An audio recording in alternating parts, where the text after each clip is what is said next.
My name is Savni. I'm the project architect at the Blank Street. We at TPS have always tried to collaborate and encourage the wide range of artifacts curated by our fellow artisans. This motivation and love has brought about the brainchild, Kala Se Rubaru. Kala Se Rubaru is an initiative to celebrate Indian craftsmanship, to encourage the work they do, and praise these marvelous artists, understand their work, and promote them through an Instagram live session conducted every Sunday at 6:30 p.m. IST. Which brings us to our guest today, Dhanashree Kelkar. Inviting her here. Hey, Oli. Hi, Dhanashree. Hi, Savni. Hi. So today we have in house Dhanashree Kelkar, the owner of Clay Chronicles, who in reality has etched her chronicles in clay.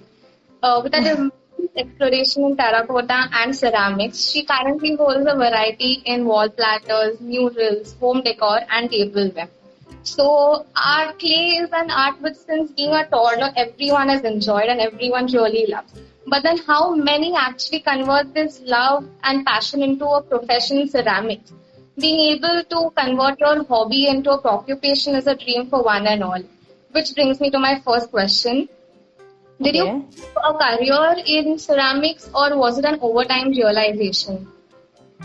Well, it all started when I was doing my post-graduation. So as you know, I was doing paintings like portrait or abstract painting or stuff like that. But जब मैं post-graduation कर रही थी, तब I started exploring different mediums like fiberglass or metal sheets or woodworking और फिर finally clay तो clay में जब मैंने स्टार्ट किया काम करना ड्यूरिंग माय पोस्ट ग्रेजुएशन तो it was like a turning point for me it was totally different and it felt very real very natural और तब से ये जो जर्नी शुरू हुई वो अब तक चल रही है. So I think your exploration for various types of artwork gave you a decision like clay is my clay. Yes, so absolutely. So I think that is how you converted this. You decided to convert this into a practical job, I'd say. Yes. So जैसे मैं post graduation कर रही थी तभी मैंने start किया clay में काम और मुझे वो इतना अच्छा लगा कि उस टाइम का मैंने स्पेशलाइजेशन जो मीडियम था लास्ट ईयर के लिए वो मेरा टेराकोटा क्ले था और फिर उसी at that time I used to do murals a lot मतलब बाकी सारे फॉर्म्स मैंने तब तक एक्सप्लोर नहीं किए थे तो जैसे कि सिर्फ मेरा फोकस उस टाइम म्यूरल्स पे था. So murals in ceramic? Yeah, at that time I used to do in terracotta clay. Okay. So हाँ मतलब क्ले कोई भी हो आपका आपके वर्क जो आप करते हो या ट्रीटमेंट जो आप देते हो क्ले को वो सिमिलर ही होता है. So there is no difference कि अगर आप टेराकोटा में काम कर रहे हो तो अलग टाइप से कर रहे हो और सिरामिक क्ले में कर रहे हो तो अलग टाइप से कर रहे हो ऐसा नहीं है. So basically clay, the family remains clay. You have segregations in that. Yes. So yeah, So you had any before and experience before you actually started with Clay Chronicles? As I mentioned, जब से मैं कर रही हूँ मतलब college में तो कुछ ऐसा दिमाग में नहीं था कि ऐसे आगे जाके कुछ क्ले क्रॉनिकल्स टाइप का कुछ शुरू कर रहे हैं but it was very peaceful कि मैं क्ले में कर रही हूँ और जैसे मैंने म्यूरल में स्टार्ट किया और बाद में वो पॉटरी में कन्वर्ट हो गया और फिर व्हील थ्रोइंग पॉटरी में कन्वर्ट हो गया and now today I am a full time studio Potter. तो अब मैं बहुत सारी चीजें बनाती हूँ ऐसे नहीं है कि सिर्फ म्यूरल या जैसे आपने पहले कहा कि टेबलवेयर है म्यूरल है होम डेकोर प्रोडक्ट्स है इवन ज्वेलरी जो मैंने रिसेंटली स्टार्ट किया है. सो बनाने के लिए तो एकदम वास्ट मीडियम है clay. What was your process? Like, how did you identify the different types of products you want to make? Like, what was the journey and through that, and how did you choose the material? Like, I'm sure, like you said, clay है, पर उसके अंदर variations काफी है. So, how did you know that this product require this kind of a material? So, what I do is कि पहले मैं decide करती हूँ कि प्रोडक्ट क्या बनाना है. सपोज अगर मैं टेबल वेयर बना रही हूँ तो डेफिनेटली मैं सिरेमिक प्रेफर करती हूँ, क्योंकि उसमें बहुत सारे ग्लेजिंग के ऑप्शन है और उसमें जो मैजिक मिलता है क्योंकि वो हाई फायर्ड होते हैं, तो दैट इज टोटली डिफरेंट. वो बहुत ज्यादा अपीलिंग है मेरे लिए भी. और लेकिन अगर मुझे कहीं किसी प्रोजेक्ट में अर्दी इफेक्ट चाहिए, तो मैं डेफिनेटली टेराकोटा चूज करती हूँ. और एल्स विदाउट ग्लेज भी एक ऑप्शन है जहाँ पे you don't have to apply glazes, you can keep that clay naked और उसी सेम टेम्परेचर पे आप बेक कर सकते हो. So even that option is there. Terracotta and ceramics दोनों में भी. Okay. या दोनों में भी. Okay, so all the things which you make, they're only made by you solely, or you have someone in your? Oh, that is no. Someone in your. No. So I choose quality over quantity. So I'm happy if I am doing 50 projects rather than 200 random projects. Yeah. So I like to get involved and अगर मैं किसी architect के साथ भी काम कर रही हूँ तो शुरू से मुझे इस प्रोजेक्ट में इन्वॉल्व होना अच्छा लगता है. So I can work on designs और patterns and textures. So that is my working style. Is always a bigger adventure than yes, having it distributed. Yeah, that is one thing to explore. Yeah. That is very true. So you said there are different ways to do all of this. What are different types of methods in pottery that you have explored? Initially जब मैंने start किया तो मैं hand building करती थी. Hand building मतलब without wheel. आपने देखा होगा कि व्हील पे जैसे एक व्हील होता है जो रोटेट होता है, स्पिन होता है, उसके ऊपर हम पॉट बनाते हैं. दैट इज उसको बोलते हैं व्हील थ्रोन पॉटरी. और जो विदाउट व्हील, जो व्हील नहीं यूज करते, वो भी पॉटरी कर सकते हैं, जिसको बोलते हैं फ्री हैंड मेथड या हैंड बिल्डिंग. तो उसके साथ भी आप वो सब चीजें बना सकते हो जो आप व्हील पे बनाते हो. Okay. So yeah. But having a wheel make a huge difference? Yes, absolutely. So wheel is like मेरे लिए तो व्हील जैसे आप रियाज कर रहे हो, आप सा लगा रहे हो गाने में, मतलब गाने में नहीं, जैसे क्लासिकल म्यूजिक में आप सा लगाते हो, तो वो एकदम सिमिलर है. हैंड बिल्डिंग भी बहुत अच्छा है. इनिशियली जब मैंने ये शुरू किया था, जैसे मैंने कहा कि मेरी जर्नी स्टार्ट हुई म्यूरल से, फिर मैंने स्टार्ट किया हैंड बिल्डिंग. हैंड बिल्डिंग में मैंने 2 या 3 साल काम किया. और 2-3 साल काम करने के बाद मुझे लगा कि चलो अब थोड़ा व्हील भी एक्सप्लोर करते हैं. और फिर मैंने व्हील पे काम करना स्टार्ट किया, लेकिन तब तक मैं सिर्फ हैंड बिल्डिंग कर रही थी. So what all did you make in hand pottery? What are the types of products you did? आप सभी टाइप के प्रोडक्ट्स बना सकते हो, लेकिन स्पेशली जो डेकोर के प्रोडक्ट्स होते हैं वो ज्यादा अच्छे दिखते हैं. या स्कल्पटिंग अगर आपको पसंद है तो वो भी फ्री हैंड आप उसमें कर सकते हो. टाइल वर्क कर सकते हो, या म्यूरल्स तो उसी से होता है. Yeah. Okay, and like in these, like, can you pinpoint and tell us the process for these kind of products? So let's say you have wall platters, you have tableware, and you have a pot. So what is the difference in the process for all three of this? Like what requires glazing, or what requires what type of nurture period? So what is the process for all of this? So process shape और size के हिसाब से change होती है. लेकिन एकदम basic अगर मैं आपको बताना चाहूंगी तो इट्स लाइक कि एक या 2 दिन में आप बना तो सकते हो सब कुछ क्ले में. अगर आप व्हील पे बना रहे हो तो 1-2 दिन में you can throw 50 pieces. Okay, for example suppose अगर मैं ये मग बना रही हूँ, ओके, तो ये थैंक यू. तो ये मग जो सिलेंड्रिकल शेप है, ये मैं 1 दिन में 50 बना देती हूँ. ओके, लेकिन I will have to wait for another 24 to 48 hours, तब तक ये थोड़ा ड्राई हो जाए, और फिर उसका मैं फिनिशिंग कर सकती हूँ, ट्रिमिंग कर सकती हूँ. ट्रिमिंग मतलब जैसे मैंने ये पैटर्न इसके ऊपर किया है, या मैंने ये फुटरिंग बनाया है, या इसका शेप और डिफाइन मैंने किया है. ये सब जो फिनिशिंग आप बोलते हो, या जो आप उसमें डिटेल्स ऐड करते हो, ये सब आप 2nd या 3rd डे पे ही कर सकते हो. जब वो पॉट बहुत ज्यादा गीला होता है तो वो मतलब ज्यादा उसमें मेथड्स आप उसी 1 दिन में नहीं कर सकते. तो आपको स्टेप बाय स्टेप काम करना पड़ता है. फर्स्ट डे आप पूरा थ्रोइंग करो, सेकेंड और थर्ड डे आप उसका फिनिशिंग करो, और उसके बाद it will take at least 4 to 7 days, जो तब तक वो कंप्लीट ड्राई हो जाए. Okay, so let's say you make those things in 15 one day, but then it's not going to be out for a Yes. yeah. Yes. Then so this at thing, least is it fired or is it sun dried? yes. No, it is ये final product है. So usually जो fired नहीं होता है वो बहुत कच्चा दिखता है, व्हाइटिश, जो क्ले का कलर, अर्दी प्रॉपर क्ले का कलर है वो दिखता है उसमें. लेकिन ये कंप्लीट प्रोडक्ट है. I can see some really amazing things behind you with that kind of chiseling and things like, wow, that when you moved, a lot of things came there.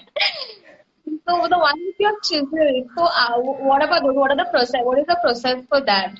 Because that is something very different I have seen. A process for what? So like how the process of making that, like how different or how is the process vary from a regular pot, or how is it made?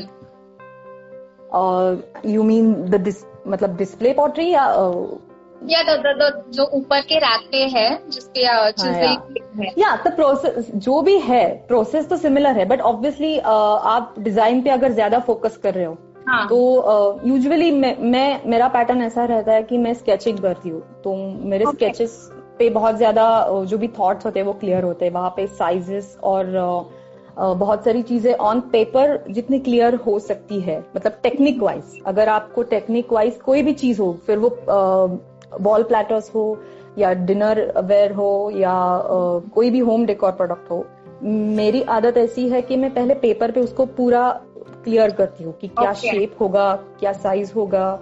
बहुत सारी चीजें उसमें consider करनी पड़ती है, जैसे मिट्टी का श्रिंकेज रेट होता है, फायरिंग होता है, सब कुछ. तो वो सब पहले क्लियर होता है, और बाद में ये काम जो होता है, जो डिजाइन वाला पार्ट है एंड द ग्लेजिंग, वो सब मैं पूरा स्पॉन्टेनियसली करती हूँ. तो वो मैं बिल्कुल प्लान नहीं करती. वो मुझे उस टाइम जैसे लगेगा कि यस दिस इज इट, ये ज्यादा अच्छा लग रहा है, ये ज्यादा वर्क कर रहा है. I think that's how you can get variety also. It's the most is the more variety there. Yes. So, what are the type of pigments you use for these colors? I mean, are they regular paints or what? How is it different? No, these are glazes. So, usually ceramics में हम जैसे ये जो colour है ये सिर्फ मिट्टी का कलर है जो आपको फुट रिंग में दिख रहा होगा. So this thing, this ring is not glazed. Okay? लेकिन यहाँ पे जो आपको शाइन कर रहा है, जो थोड़ा जिसकी वजह से एक्चुअली जो वो मैजिक क्रिएट होता है, तो वो ग्लेजेस होते हैं. तो आप प्रेफर कर सकते हो कि जैसे ये टेराकोटा का मैंने एक बनाया है, तो यूजुअली टेराकोटा में कोई ग्लेजिंग नहीं करता है क्योंकि उसका एक ब्यूटीफुल नेचुरल कलर है उस क्ले में. टेराकोटा में बहुत ज्यादा आयरन ऑक्साइड होता है, इसीलिए वो बेकिंग के बाद ये कलर उसका दिखता है. तो ये ऊपर से पेंट नहीं किया है. सो क्वालिटी जो उसका अच्छा दिखता है, टेक्सचर वाइज और कलर वाइज, ये उसके ऊपर डिपेंड करता है कि आप उसका हैंडलिंग कैसे कर रहे हो, आप काम करते वक्त उसको कितना अच्छा सा ट्रीट कर रहे हो, और फायरिंग आप कौन से टेम्परेचर पे कर रहे हो. इस सब का रिजल्ट उसका कलर और टेक्सचर होता है. You must have had a lot of trial and errors in the firing also, like how much temperature each product requires. Yeah. There must have been a lot of wastage generated towards that. Yes.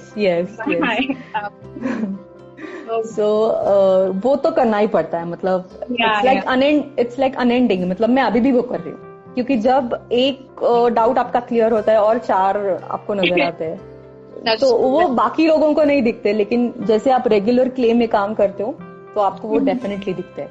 बाकी लोगों को मतलब इतना obviously जो लोग उसमें ज्यादा time दे रहे हैं उसको वो तो चलता ही रहता है.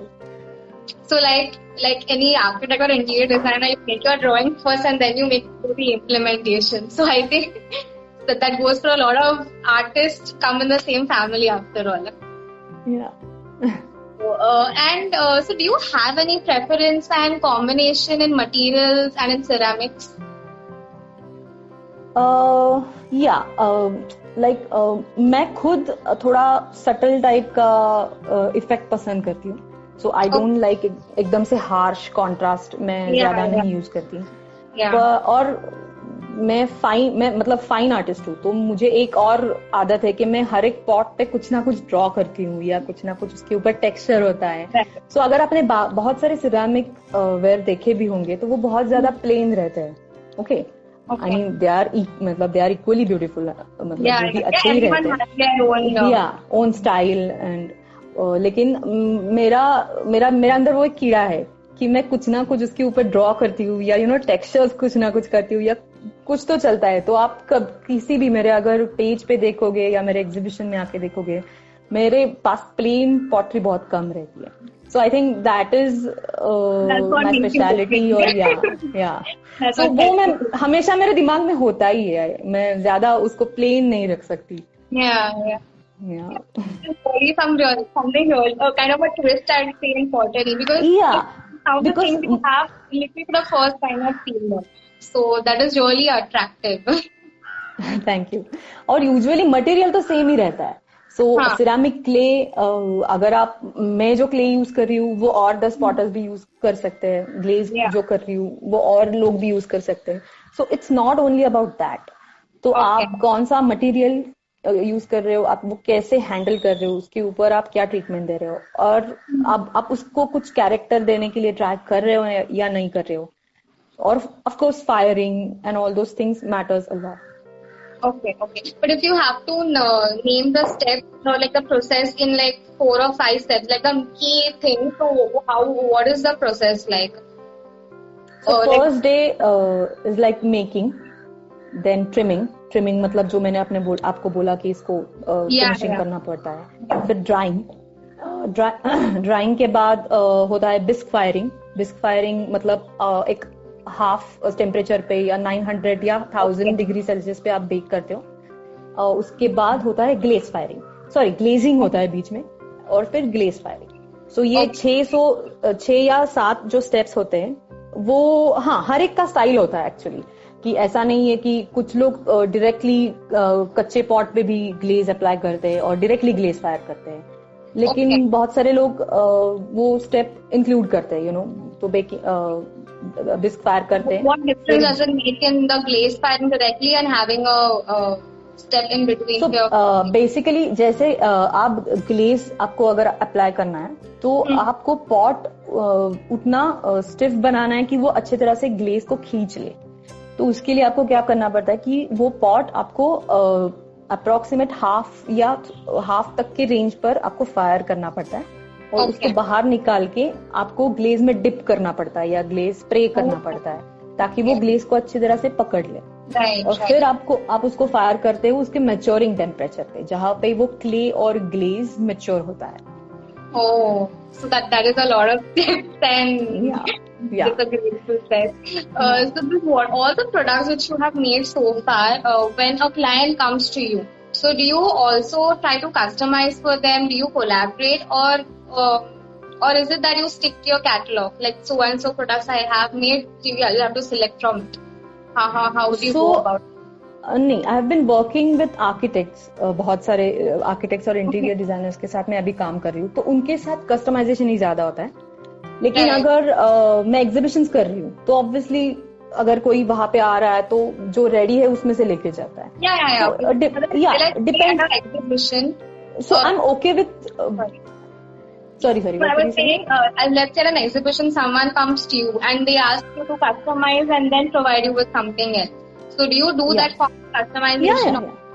Yes, absolutely. So it's a learn. उसमें से आप बहुत कुछ सीखते भी हो, अपने खुद के स्टाइल में, अपने कंफर्ट जोन में काम करना एक चीज होती है, वो तो आपको करना ही चाहिए.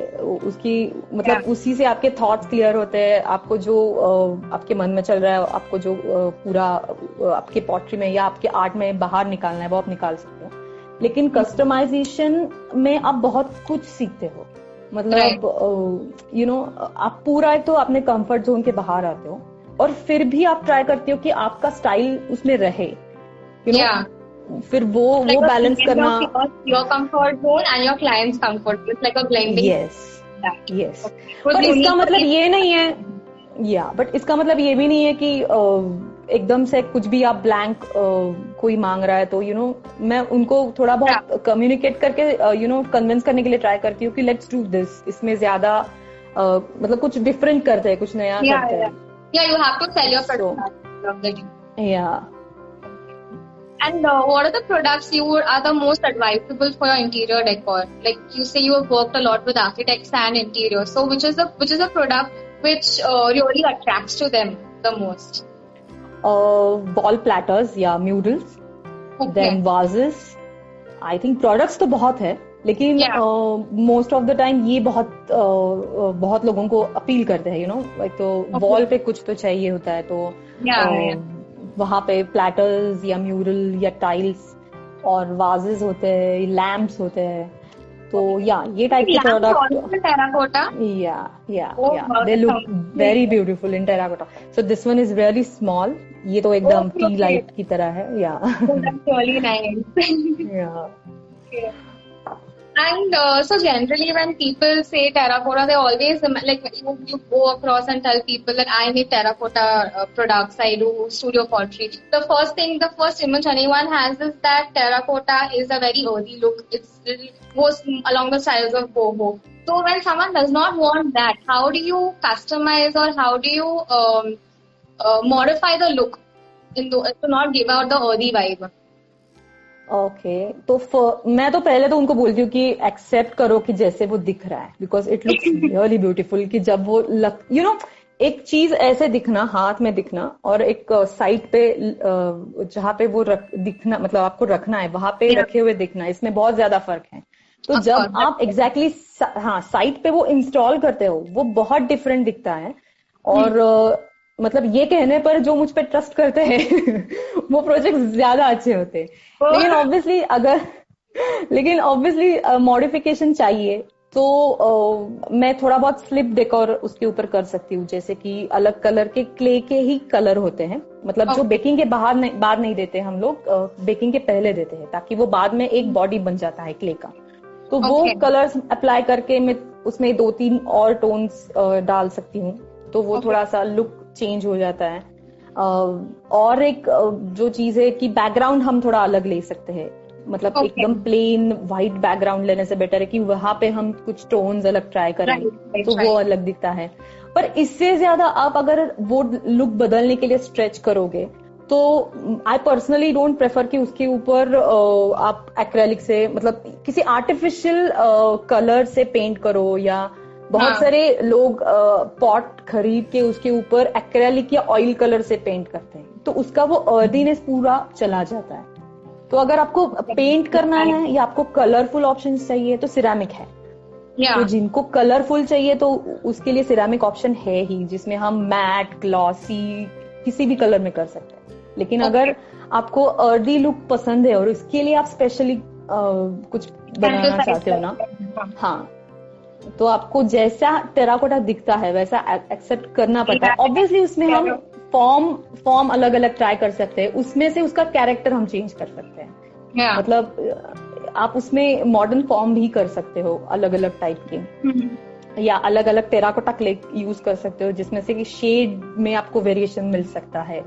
और वो नेचुरल है, इसलिए वो बहुत अच्छा दिखता है. आर्टिफिशियल या some things in their original form are the best. You can't tamper with them. Yes, that is a lot of explanation and A lot of things. But so there is always a period of struggle to reach a milestone in life. What was yours?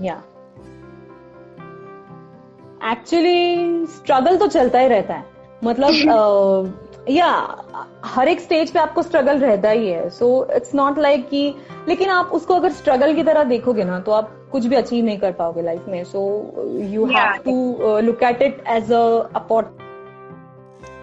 करना पड़ता है. और वो तो अभी भी चल रहा है. मतलब मैं ऐसा कभी नहीं बोलूंगी कि हाँ अब 10 साल हो गए मैं कर रही हूँ और अब बस हो गया, मैं यहाँ पे अब मुझे कुछ फेस नहीं करना पड़ता. No, that is wrong. So मतलब या वो तो चलता ही रहता है. So, आपको सिर्फ आपको सिर्फ आपका पॉइंट ऑफ व्यू चेंज करना है कि आप उसकी तरफ कैसे देखते हो. तो अगर आप उसको चैलेंज की तरह एक्सेप्ट करते हो तो आप वो आसानी से सॉल्व कर सकते हो, और आप कुछ सीखते भी हो अगेन उसमें से, तो वो भी एक प्लस पॉइंट हो जाता है. Okay.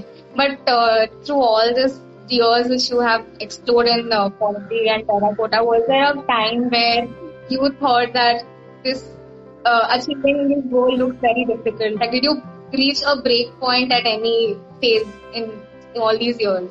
And how did you cope with that, if any?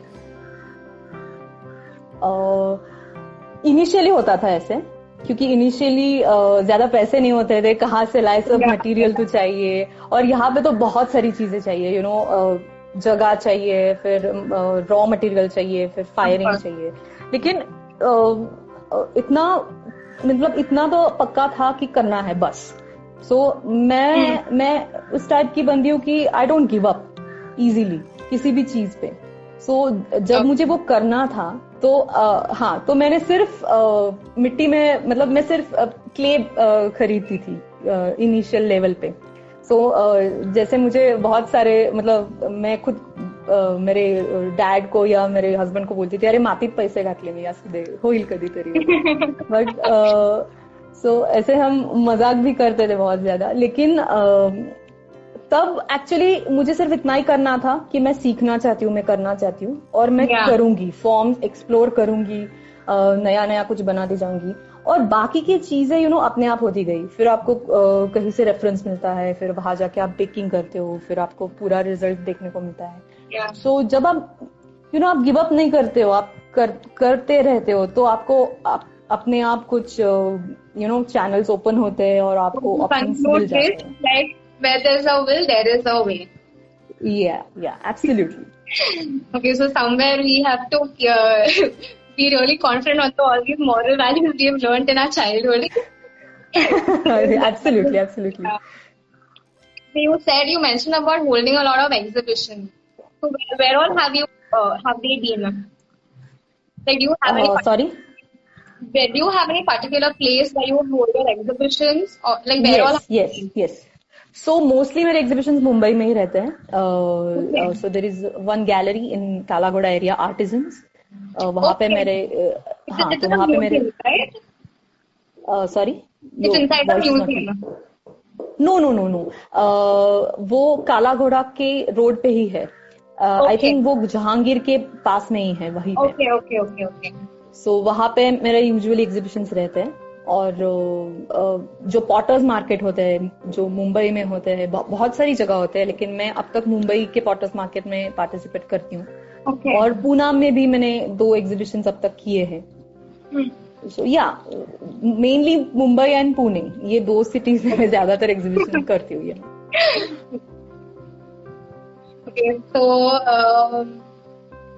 And so obviously exhibitions is one place where people can approach you. But apart from that, if someone does not know a lot about you, just heard about your product. So where can they find you, see your products, and place an order if they really like it? They can contact me through my social media handles. So we can talk. तो मुझे पता चले कि exact inquiry क्या है, requirement क्या है. और उसके बाद I can share images with them. They can drop by any time to my place here at my studio.